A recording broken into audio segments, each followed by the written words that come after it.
Устав от долгой дороги, исчезающей под колесами старого седана, я решил остановиться в ближайшем кафе, чтобы перекусить и немного прийти в себя. Глаза предательски слипались, а прохладный августовский воздух, летевший из приоткрытого окна, уже становился влажным и холодным, наступали сумерки. Из радио доносились тихие шипящие звуки, изредка прерываемые музыкой. Прикурив, на обочине я приметил указатель: кафе «Фабула», 1 километр. Отлично. То, что нужно. Наверное. Надеюсь, что они неплохо кормят. Надеюсь, вообще кормят, подумал я, расслабленно откинувшись на подголовник. Где-то за моей спиной, в начале этой бесконечной ленты асфальта, заходило солнце. Мысли, смешиваясь с сигаретным дымом, окутали меня, и я отрешенно посмотрел вдаль. Черт, как же долго я уже еду. Целую вечность. Жаль, что не засек сразу. Давай хоть половину замеряю. Так, сейчас 19 часов 50 минут. О, супер, мы приехали. Рефлекторно включив поворотник, сонный, я съехал с абсолютно пустой дороги на пыльную стоянку. Припарковавшись у входа, я заглушил уставший двигатель. Облегченно выдохнув, вытащил ключи из зажигания и открыл дверь. Из приоткрытых окон кафе донесся запах кофе, жареного мяса и свежего хлеба. Боже, что за райское место! Какой аромат! Любые деньги за бургер с беконом и чашку густого свежесваренного кофе. Прошелся взад-вперед и потянулся, чтобы немного разогнать кровь. Странно, почему на шоссе никого нет? Ни одной машины. Может, перекрыли дорогу, подумал я, задумчиво оглядываясь по сторонам. В опускающемся тумане тускло мерцали редкие фонари и старая вывеска на здании кафе. Да все равно, собственно. Загнался на пустом месте, отмахнувшись от мыслей, я закрыл машину и направился навстречу долгожданному ужину. Проскользнув в полумрак слабо освещаемого помещения, я занял столик поодаль от входа и стал изучать маленькую заламинированную карточку меню. Ого, то, что нужно. Все, как я хотел. Собственно, только то, что я хотел в меню, странно. Простите, вы будете что-то заказывать? Вторглась в мои мысли незаметно подошедшая официантка. Да, конечно. Простите, задумался. Я бы хотел бургер с беконом и свежесваренный черный кофе. С сахаром, рассеянно проронил я, оглядывая ее. Среднего роста молодая брюнетка записала заказ. Отличный выбор, красавчик. У нас редко кто заказывает такую комбинацию, сказала она, любезно улыбаясь и забирая меню. Охотно верю.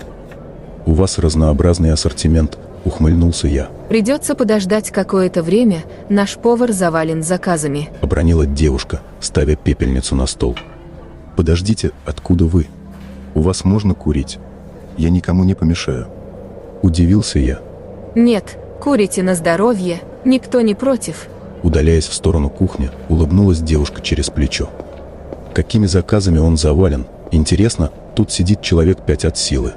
Пробурчал я себе под нос, похлопывая по карманам куртки в поисках мягкой пачки сигарет и зажигалки. Не сразу после входа в кафе, обратив внимание на обстановку, сейчас, сквозь дым, я с интересом стал всматриваться в лица людей. Мужчины и женщины, сидевшие почти неподвижно за столами, смотрели прямо перед собой, вселяя своими отрешенными взглядами ужас. Я смотрел прямо им в глаза, но никто из них словно не ощущал такого пристального внимания. Надо поскорее сваливать отсюда. Быстренько поем и поеду. Странные ребята, промелькнуло в голове, когда я тревожно обернулся на дверь кухни за спиной. Вы не против? Я присяду за этот столик. Окликнул меня голос мужчины. Вздрогнув от неожиданности, я повернулся с натянутой улыбкой. Да, конечно. Вы, похоже, второй живой человек в этом заведении. Простите, а почему вы так категоричны? Улыбаясь в ответ и присаживаясь напротив, спросил мужчина. Ну, не знаю по поводу остальных, но насчет повара и официантки уверен. Умираю, как хочу есть, а они как будто специально тормозят. Парировав, я повернулся к собеседнику. Мужчина в возрасте благодушно смотрел на меня. Но что-то в его образе заставляло меня чувствовать напряжение. Мимо прошла официантка, поставив за соседний столик тарелку с пастой и стакан колы со льдом. Как это возможно? В меню же нет этого. Не глядя, я вытащил сигарету и нервно закурил, отбросив зажигалку на стол.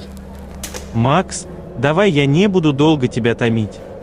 Ты можешь тут задержаться, мы можем немного поговорить о том, о сём. Но мой тебе хороший совет, езжай поскорее назад. Тебе пора домой. Откуда вы знаете мое? Начал было я. Ваш бургер и кофе. С сахаром. Приятного аппетита. Официантка швырнула заказ на стол, с явным неудовольствием посмотрев на моего собеседника. Спасибо, Лилит. Итак, послушай меня, Макс. Тебе пора домой, потому что... Да кто вы такой? Я еду по делам, заехал в ближайшее кафе поесть. Тут вы подсаживаетесь, говорите мне: проваливай, парень, пора домой. Откуда вы знаете мое имя? Что вам нужно вообще? Денег?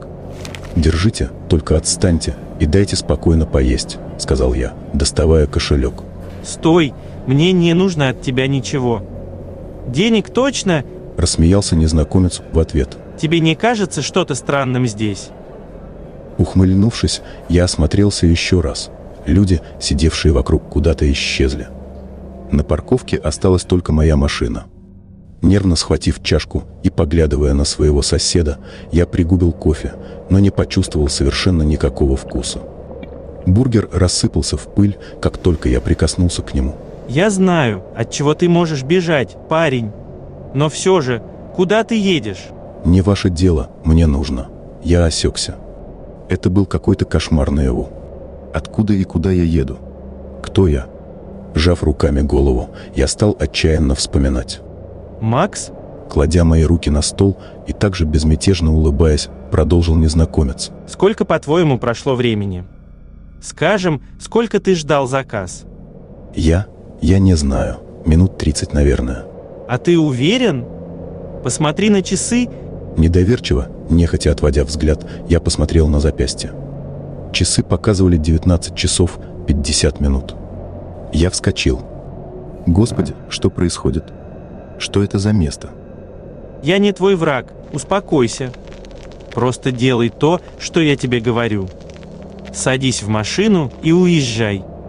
Лучше в обратном направлении, но выбор за тобой, конечно. Не теряй времени. Сумерки здесь могут быть долгими, но если мое чутье не подводит, то вот-вот может наступить ночь. Кто знает, когда потом рассвет. Ты меня понял? Кивнув, я выбежал из кафе и запрыгнул в машину. Заведя мотор, я подъехал к перекрестку. В зеркале заднего вида я видел, как мой собеседник махал с порога вслед, пока Лилит что-то говорила ему, указывая на дорогу. Помедлив секунду, я повернул налево и дал по газам. Кафе «Фабула» исчезало за спиной, а я возвращался туда, откуда приехал. Туман полностью поглотил машину. Очнулся я от уведомления на телефоне. Посмотрев в сторону звука, я различил на разбитом вдребезги экране 3 часа 36 минут. Провел рукой по лбу. На пальцах осталась кровь. В треснувшем лобовом стекле проглядывались очертания фонарного столба и смятого капота. Открыв дверь, покачиваясь, я вышел на пустую обочину. Машинально достал пачку сигарет. Зажигалки нигде не было, поэтому воткнул прикуриватель. Рухнув на землю, я глубоко затянулся, выпустив облако дыма в ночное небо. Что это было? Черт! Как же раскалывается голова. Наверное, бредил от удара. Хорошо, что это все закончилось. Спустя какое-то время я заметил приближавшийся издалека свет фар. «У вас все в порядке, мистер?» — спросил патрульный, выходя из машины и осматривая разбитый седан. «Нет, как видите. Небольшое происшествие. Доставите меня до ближайшего города, пожалуйста. Нужно вызвать эвакуатор. И ко врачу надо бы заглянуть, все тело ломит». «А да, конечно, не беспокойтесь. Присаживайтесь». «Спасибо вам. Вы очень сильно меня выручаете. Не знаю, что бы я делал, если бы вы не подобрали меня, сержант». Сержант вилял. «А не благодарите. Конечно, можете не пристегиваться, вдруг еще повредите что-то внутри. Нам тут недалеко. Изможденный, сев на пассажирское кресло, я практически мгновенно задремал под шум колес и тихие шипящие звуки из радио, изредка прерываемые музыкой. Сержант улыбнулся, обнажив зубы.